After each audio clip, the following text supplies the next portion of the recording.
On June the 22nd, 1940, Britain stood alone against the Nazis.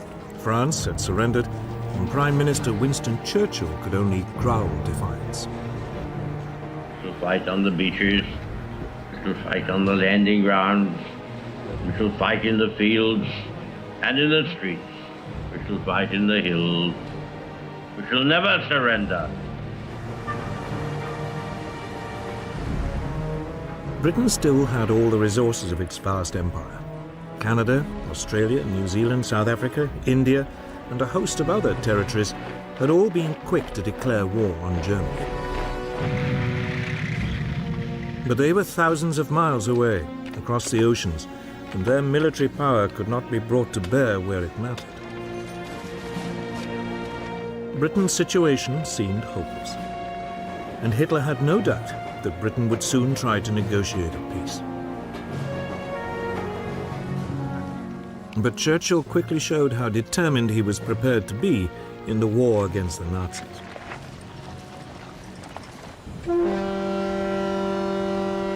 A powerful squadron of 2 French battleships and 2 battle cruisers was lying in the port of Mers el Kabir in French North Africa. If the French ships fell into German hands, the British Navy's position in the Mediterranean would become impossible.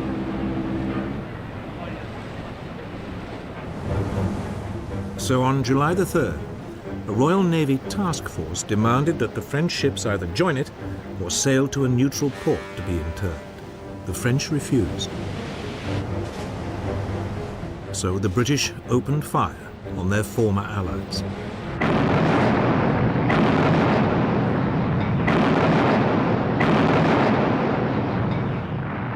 They destroyed or severely damaged 3 of the battleships. Almost 1,300 French sailors were killed. But Churchill's ruthlessness didn't seem to impress Hitler. On July the 19th, he returned in triumph to Berlin and was greeted by more than 1 million people. That day, he made a speech in the Reichstag, the German parliament, offering peace terms to Britain. His offer seemed generous. Britain could keep its empire. In return, Hitler wanted a free hand in Europe. His plan was to conquer the countries of the East in order to win Lebensraum, room to live, for the German people. But Churchill would have none of it. The British would fight on. This would, as he put it, be their finest hour.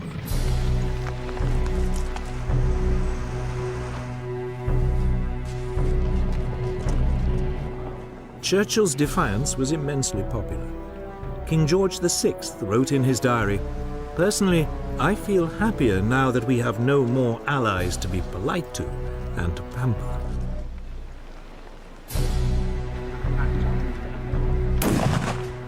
But it was difficult to see how Britain could ever turn the tables and actually win the war.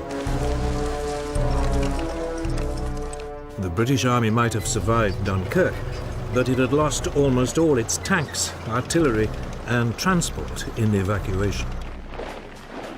It had just 25 divisions armed mainly with rifles to resist the vast armored columns of the world's most fearsome war machine.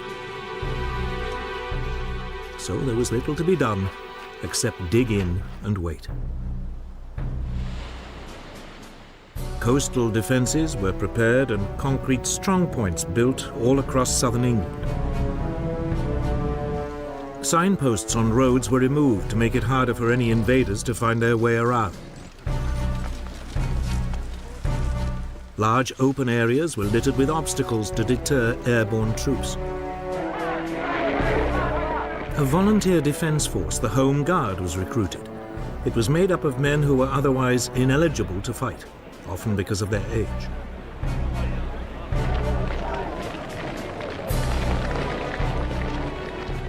By the end of June 1940, almost 1.5 million volunteers had signed up. But there were few weapons with which to arm them. Hitler, meanwhile, was getting on with his invasion plans, codenamed Operation Sea Lion.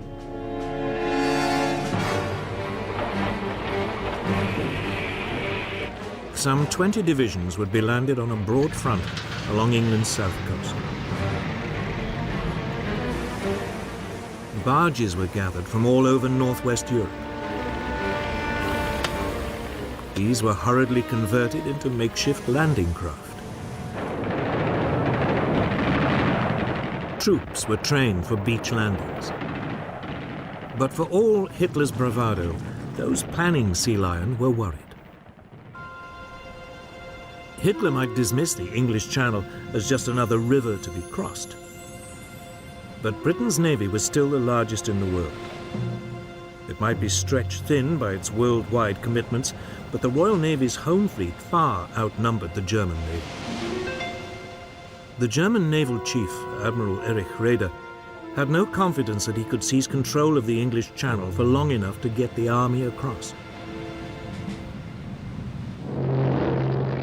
But the Germans did have one area of apparent massive superiority. The Luftwaffe far outnumbered Britain's Royal Air Force. The Luftwaffe's commander, Hermann Göring, had little doubt that he could establish air control over the Channel long enough for sea lion to take place.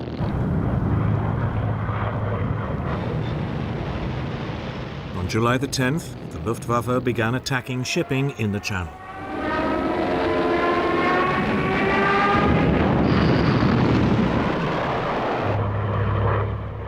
In response, the British had two of the most outstanding of the new breed of single-engine, multi-gun monoplanes.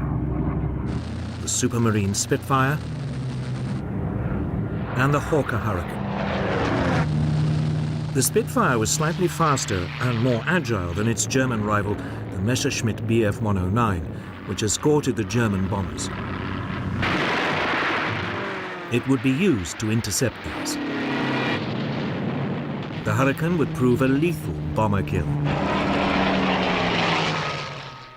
But in July 1940, Air Vice Marshal Hugh Dowding, the head of Fighter Command, had less than 700 fighters. Against them were 2,600 German fighters and bombers. The odds against the RAF were daunting. Dowding knew that he could not take on the Luftwaffe every time it came over the Channel. So when the Germans began hitting British shipping, he did nothing.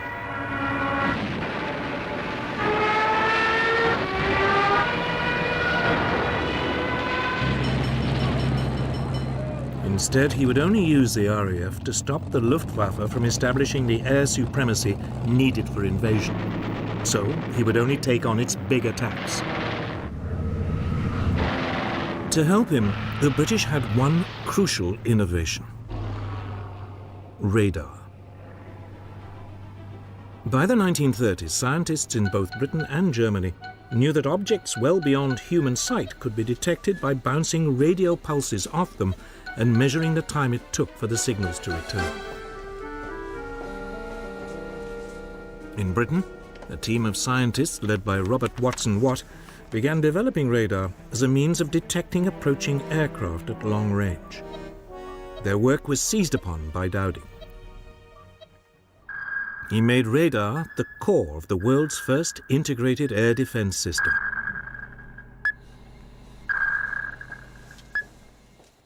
Known as Chain Home, this was a string of 21 300-foot-tall radar masts sited along the south and east coasts of Britain. These could pick up aircraft at a range of 120 miles and give their distance, direction, height, and numbers. The information would be passed back to RAF Fighter Command's headquarters at Bentley Priory, just outside London. There, it would be assessed, and warning of an impending raid passed to Fighter Command's operations room. Moonshine 1 for Sky Blue, take target 1, channel G George. Controllers would then alert the nearest RAF airfields and scramble the necessary number of fighters. The question was, would radar make up for Germany's massive superiority in numbers? The stage was now set for what would become known as the Battle of Britain. Since June the 10th, 1940, the German Luftwaffe had been battering British shipping in the English Channel. The Luftwaffe's commander, Reichsmarschall Hermann Göring, was determined to lure the British Air Force into combat. But Britain's Air Chief Marshal Hugh Dowding refused to take the bait.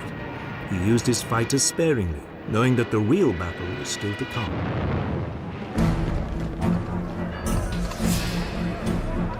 As this first phase of the Battle of Britain began, the Luftwaffe had a massive superiority in numbers.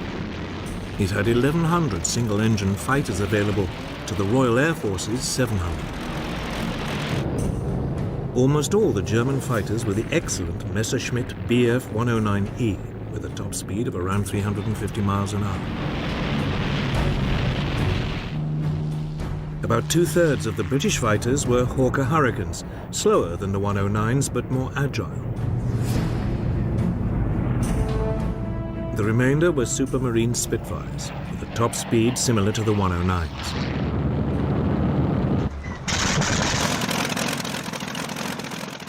For their assault, the Germans had over 1,300 medium bombers, Dornier Do-17s, Heinkel HE-111s and Junkers Ju-88s, each carrying about 4,000 pounds of bombs.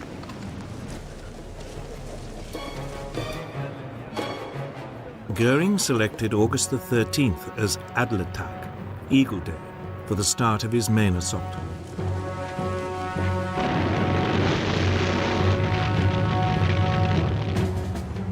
His aim was to destroy RAF fighters in the air and the RAF's airfields and Britain's aircraft factories.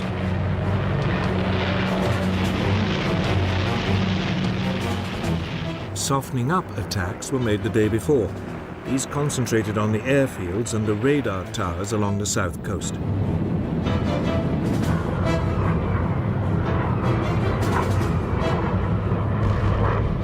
One station on the Isle of Wight was put out of action, and several were damaged, but these were working again within hours. Göring did not believe that radar had a significant role to play in the battle, and so these attacks were not repeated.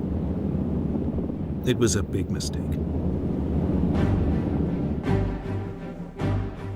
Adlertag dawned cloudy, so the main assault was postponed until the afternoon.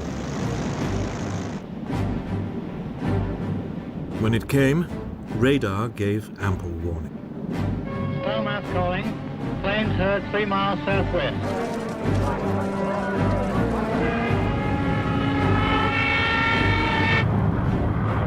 Nonetheless, most of the RAF airfields in the south were hammered.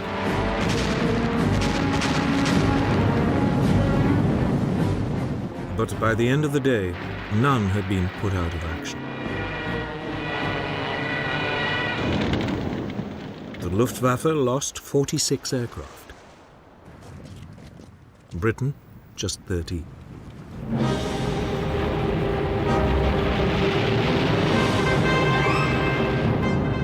The Luftwaffe mounted its largest attack of the whole battle on August the 15th.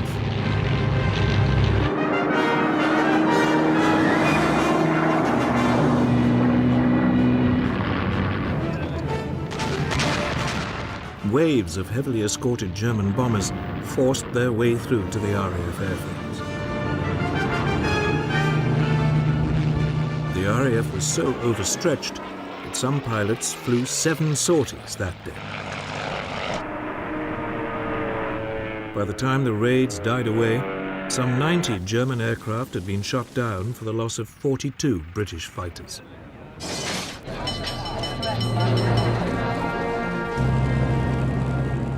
The battle continued with equal ferocity over the next few days. Both sides became increasingly exhausted. Dowding tried to rotate his pilots to rest them, but he simply did not have enough of them. Many were being sent into battle with just 10 hours flying experience.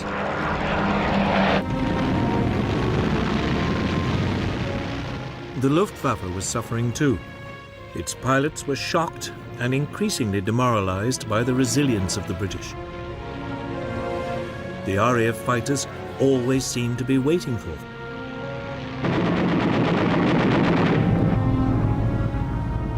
As the fighting wore on for 12 solid days, the British losses began to creep up to match those of the Germans.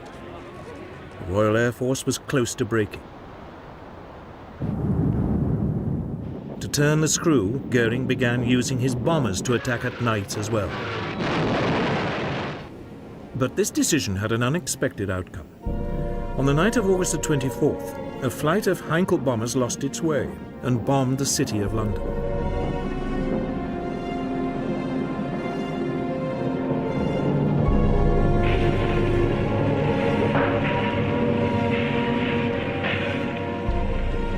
It was the first attack on a non-military target. The next night, 81 British bombers responded by raiding Berlin.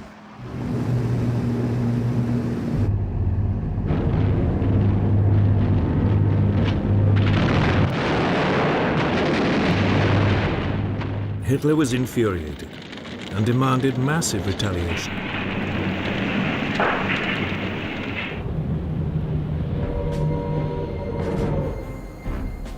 This came on the evening of September the 7th. German bombers attacked the London docks and surrounding areas. More than 450 people died and thousands of homes were destroyed. But in fact, this was Goering's second crucial mistake. By switching from the RAF's airfields just at the moment when it seemed about to break, he gave it the respite it needed. Had Goering continued to attack the airfields, the RAF could not have continued to defend the skies. Instead, on September the 15th, British radars picked up another massive assault on London. The first wave of 100 bombers and 400 fighters was intercepted. Fighting raged all the way from the coast.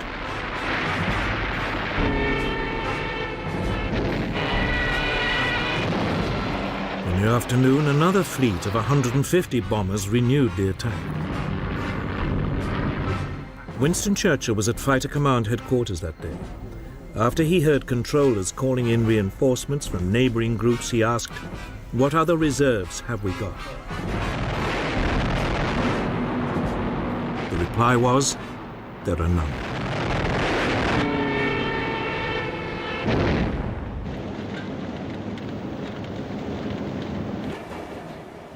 But it was obvious that the Luftwaffe had failed to gain control of the air. And on September the 17th, Hitler postponed Operation Sea Lion. The Battle of Britain did not really end, it died away. Hitler now tried a new tactic. By October the 5th, the daylight raids stopped, and the Germans concentrated on bombing Britain's cities by night. This was a so-called blitz. London was attacked every night but one, up to November the 12th. On November the 10th, the centre of the city of Coventry was obliterated.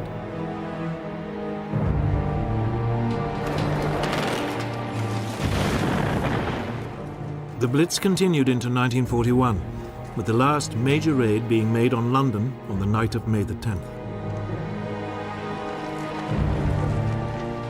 More than 50,000 civilians were killed in the Blitz, but there was never any question of Britain cracking.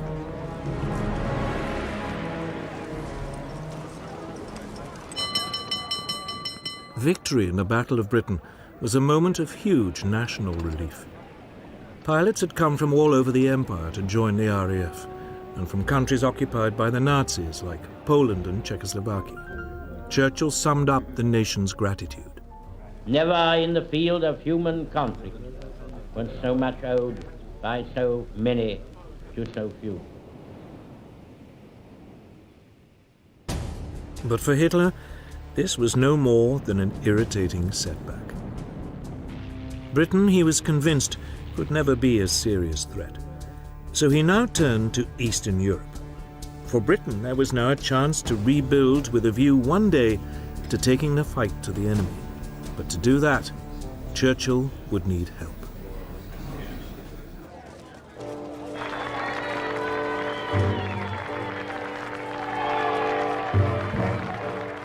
Britain may have won the Battle of Britain, but it was still immensely vulnerable.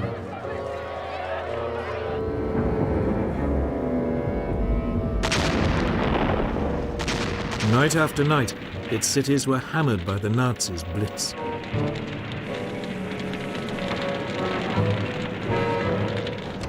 Its supply lifelines at sea were under constant assault. Churchill needed more help. And there was only one country that could provide it: the United States.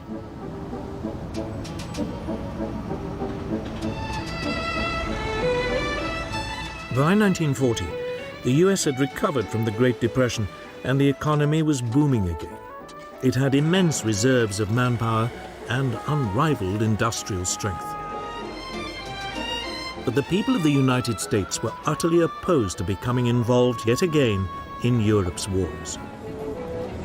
In July 1940, a poll showed that only 8% of them were willing to enter the war. Undeterred, Churchill lobbied the US President, Franklin Delano Roosevelt. Roosevelt had long admired Churchill for his outspokenly anti-Nazi views, and the two men shared an interest in naval affairs. Roosevelt had been Undersecretary for the US Navy in 1917. After he became president, Roosevelt kept in touch with Churchill. The two began a correspondence, Churchill signing himself former naval person. For all his avuncular image, Roosevelt had no illusions that German aggression would one day suck America into the war. So he began the long job of preparing American public opinion.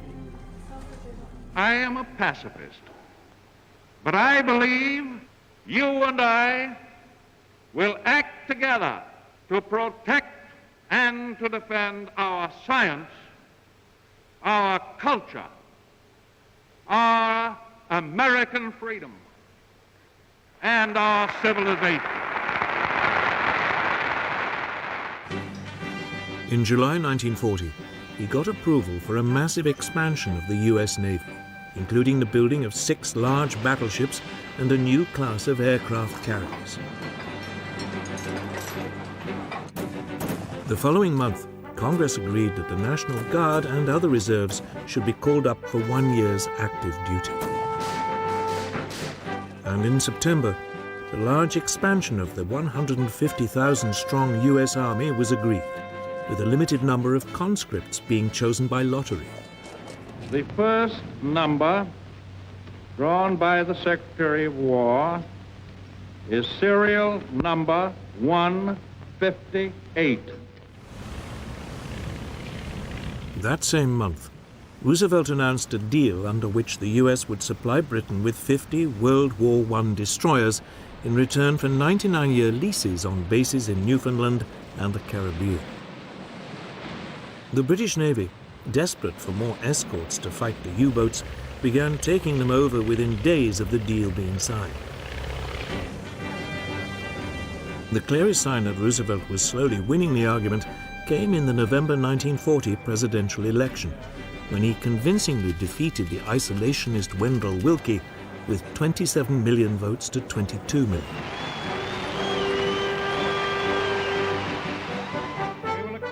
At the end of the year, Roosevelt spoke to the American people, setting out the 4 essential freedoms which he believed were at stake and which Britain was fighting to uphold: freedom of speech and religion, and freedom from want and from fear. To save these, the United States must become the arsenal of the democracies. In other words, it must arm Britain. We shall send you in ever-increasing numbers ships, planes, tanks, guns. That is our purpose and our pledge. But some Americans remained implacably opposed to helping Britain. One of the most outspoken was the American ambassador in London, Joseph Kennedy, father of the future president John F. Kennedy. A Boston-Irish businessman who had made his fortune booze smuggling during Prohibition, Kennedy hated the British and seized every opportunity to claim that they would shortly be forced to surrender.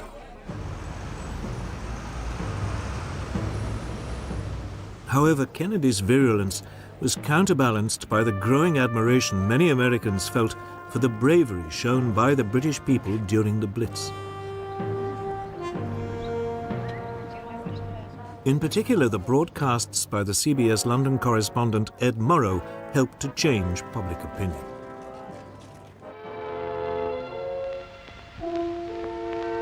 This is London. I remember the evening of Sunday, December 29th. It was just like any other winter evening. The first bombers were over London at about 6:30.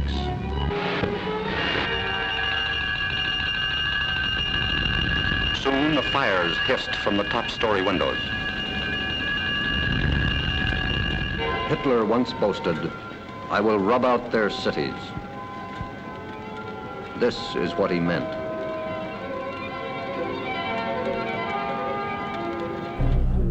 Encouraged by his electoral success, in January 1941, Roosevelt introduced his so-called Lend-Lease Bill.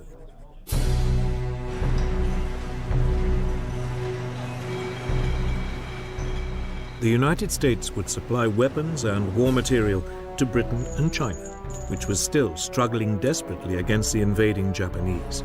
Payment would be delayed.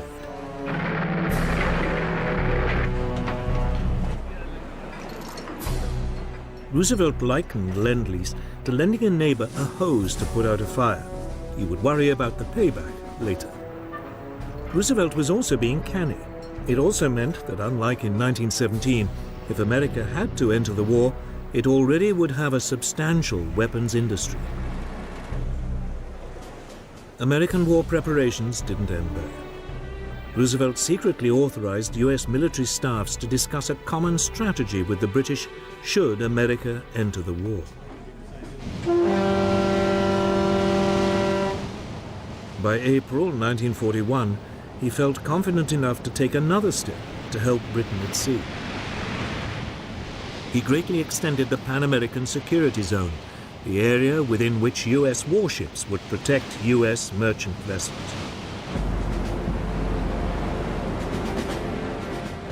In May, U.S. troops set up bases in Greenland, and in July, U.S. Marines were sent to replace the British garrison in Iceland, which was there to deprive the Germans of its harbors.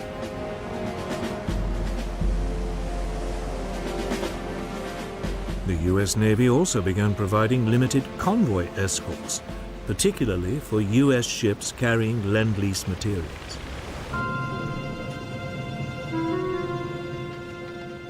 Hitler now gave his submariners strict instructions not to sink American ships, as he didn't want to provoke the United States into war.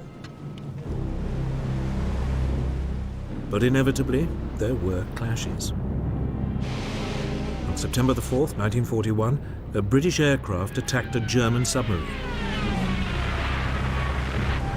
Thinking that the strike had come from the nearby U.S. destroyer Greer, the U-boat fired a torpedo at it.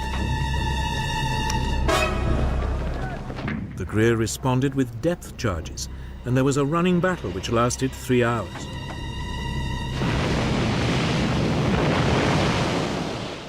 Neither vessel was sunk, but the tension was mounting. On November the 17th, the destroyer USS Kearney was hit by a torpedo while on convoy duty off Iceland. The U-boat commander claimed it was an accident. He'd been firing at a British ship and Kearney had got in the way. But 11 US sailors were dead, and the destroyer only just made it back to port in Reykjavik. Roosevelt protested, and the US press was outraged. However, the American public remained resolutely opposed to going to war. Within weeks, at the end of 1941, the situation was reversed in a single day.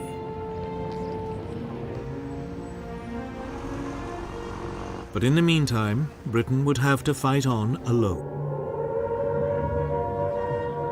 And luckily, it had an astonishing weapon to hand.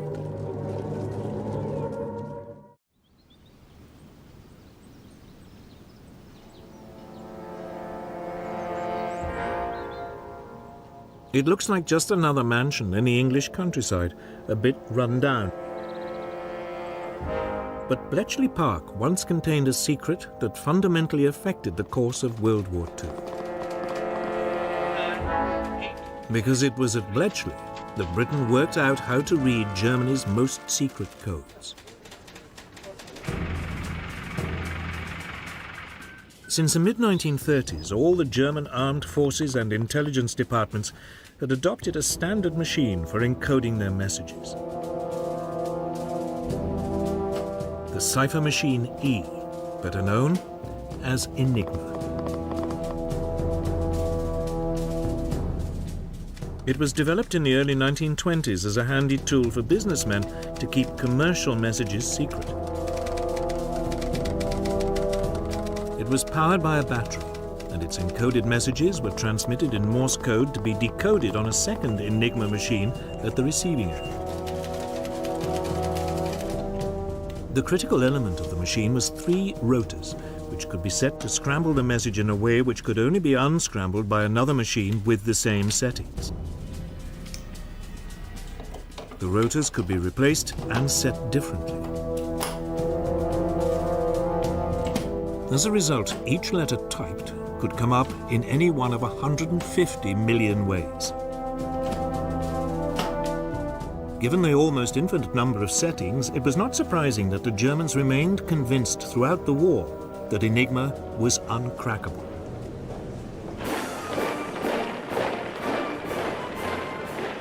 It was the Poles who took the first steps in solving this baffling puzzle.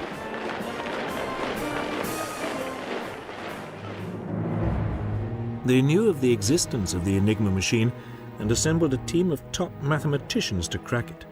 Marian Rejewski, Jerzy Różycki, and Henry Zygalski. But the team could not decipher messages without knowing the internal wiring of the rotors. The solution was supplied by French intelligence, which sent its Polish allies material gathered by a spy in the German army's cipher department. Amongst this was an Enigma manual. The Poles were able to reconstruct an Enigma machine and began laboriously decoding messages.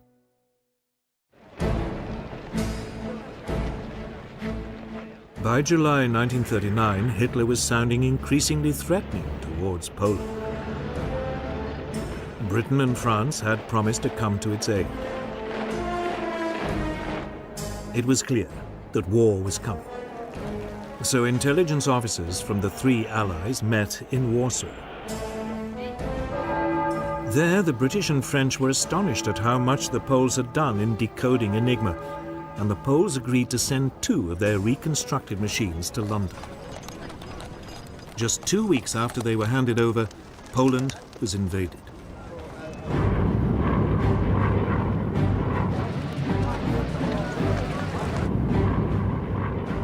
By the time Poland fell to the Germans, the Polish cryptographers had destroyed all evidence of their work on Enigma. Some were captured and tortured, but none revealed what they'd been up to.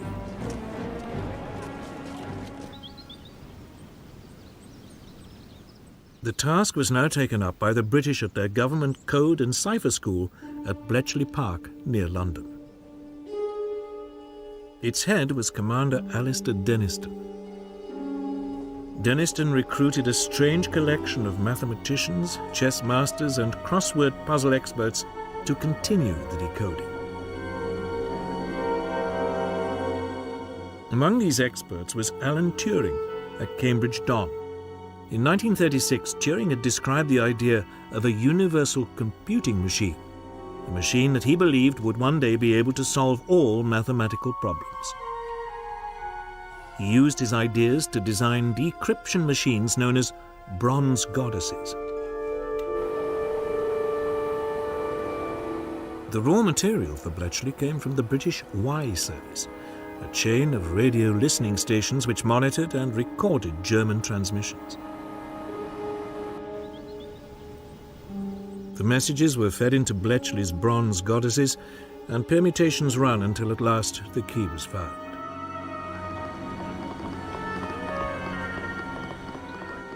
Once a message had been decrypted, it was translated, analyzed, and passed on to the appropriate authority.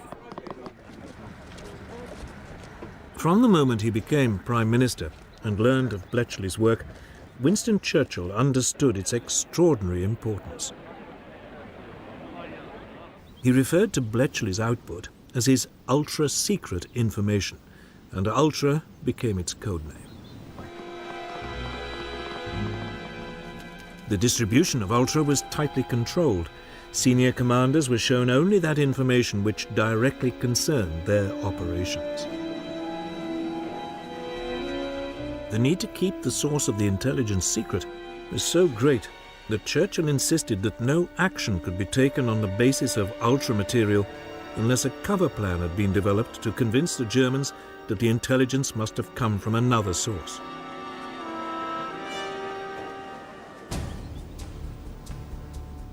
The third critical element of the Bletchley operation, after decoding and assessing the material, was keeping control of it.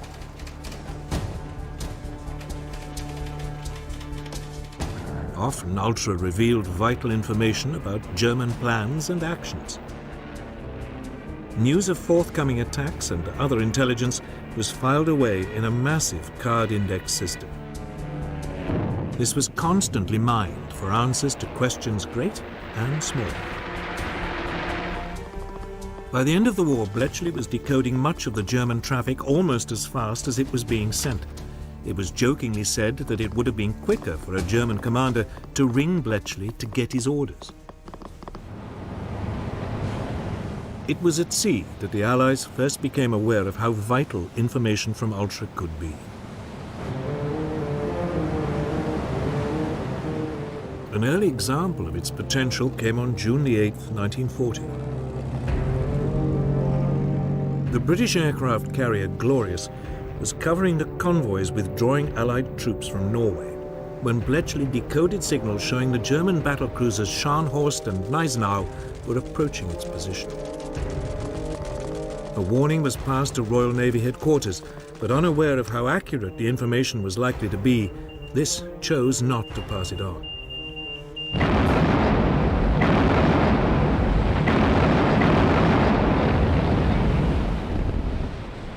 The Glorious was intercepted and sunk.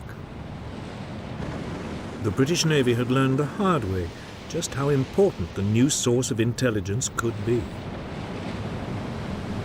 It was not a mistake it would make again.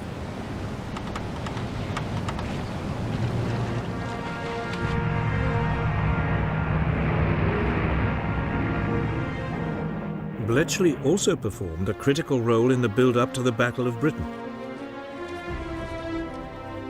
It had provided a clear picture of the Luftwaffe's order of battle and the overall strategy being adopted by its leader, Hermann Goering.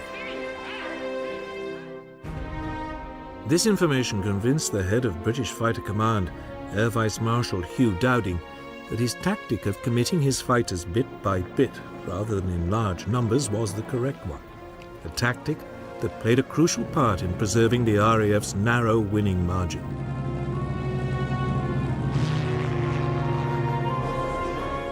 As Britain continued its lonely fight into 1941, it had at last found a way of fighting back. Bletchley Park was ready for action. The major breakthroughs had been made, the systems for exploiting them put in place and well tested. In the coming years, Ultra and the work of Bletchley Park would prove vital to the Allied successes. But as the Battle of Britain and the Blitz ground on, these were still a long way off. Churchill still needed more immediate results. And by early 1941, he thought that he had at last found a way to get them.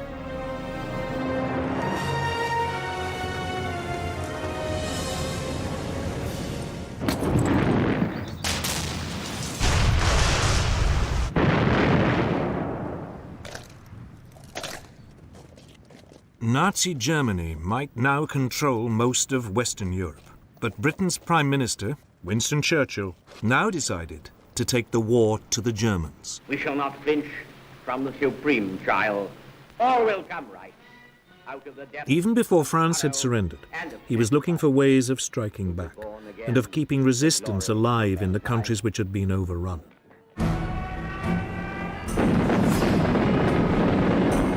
Just as the last troops were being taken off the beaches of Dunkirk, Churchill was already planning ahead.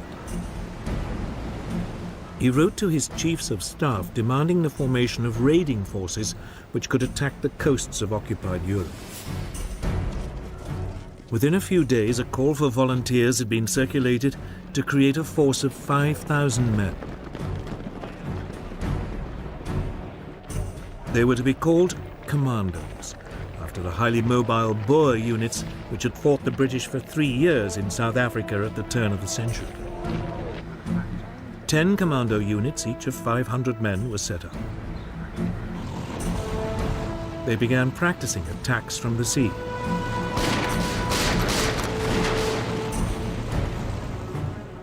One unit was ordered to specialize in parachuting and using assault gliders. This soon became the basis of the separate parachute regiment.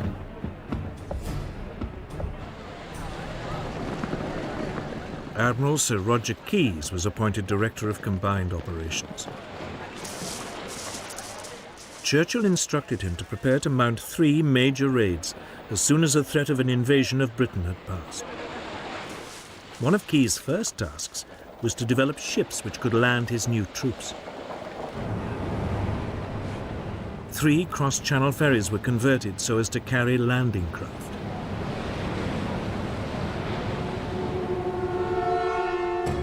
On March 4th, 1941, 2 commando units and a demolition squad were landed on the Lofoten Islands off northern Norway. Their main objective was to destroy factories which converted fish oil into glycerine for explosives.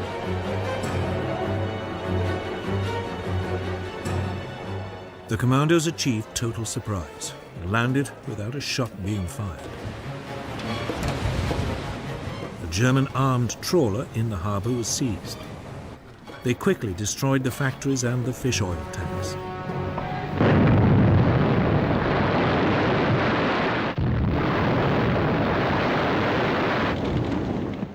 One officer could not resist using the local post office to send a telegram to A. Hitler, Berlin. It read, "Reference your last speech. I thought you said that wherever British troops land on the continent of Europe, German soldiers will face them. Well, where are they?"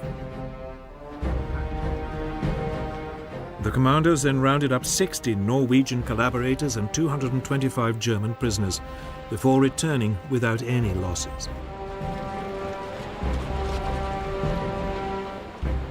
With them, they also took 115 Norwegian volunteers. These would then join the Free Norwegian Forces in Britain.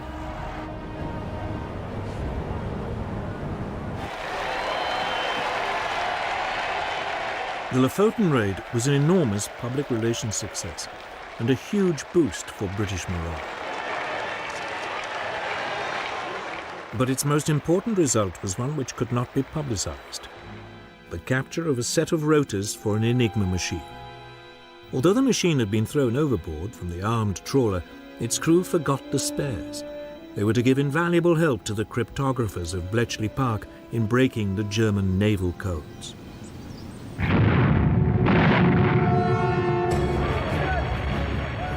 Then in December 1941, 4 commando units landed at the Norwegian port of Vagsø and were immediately involved in heavy fighting. The approach to Vagsø was covered by the small island of Malø, on which the Germans had placed artillery.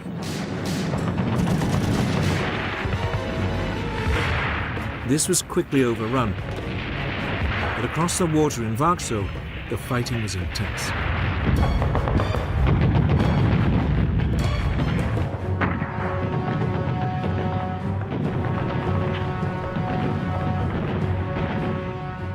It took several hours for the main German garrison to be subdued.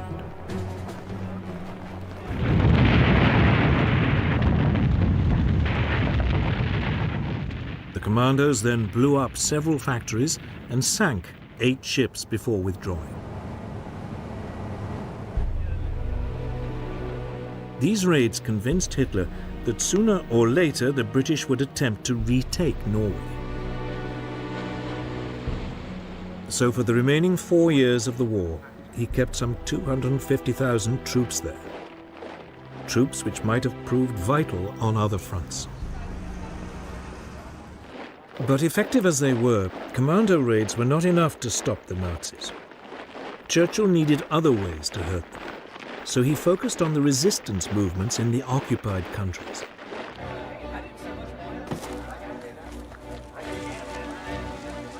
In July 1940, a Special Operations Executive, SOE, was formed, as Churchill put it, to set Europe ablaze.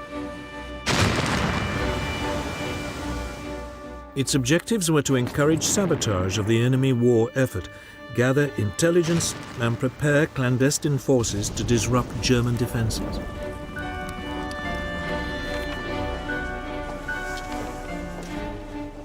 The bulk of SOE's activities centered on France.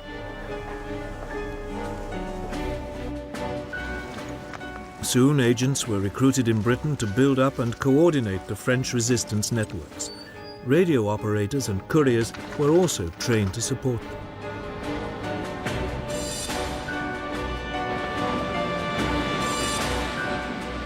One problem was how to get these teams into the country. Submarines, high-speed launches and fishing vessels were all tried out, but the German coastal defenses proved difficult to penetrate. The answer was aircraft. And in August 1940, a special RAF unit was set up with Whitley bombers and short takeoff and landing Westland Lysanders.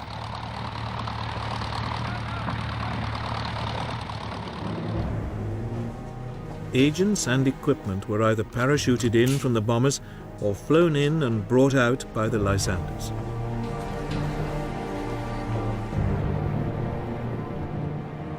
On moonlit nights, a growing number of reception committees would be waiting as an increasingly widespread network of resistance groups was built up.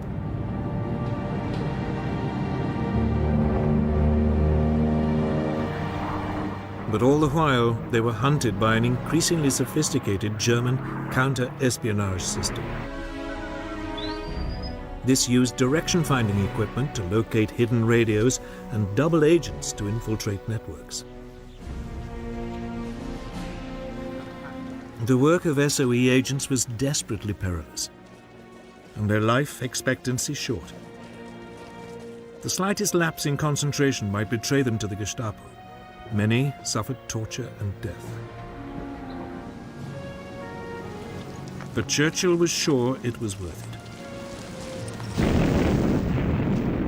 Keeping resistance alive in the occupied countries gave hope to millions that liberation would eventually come.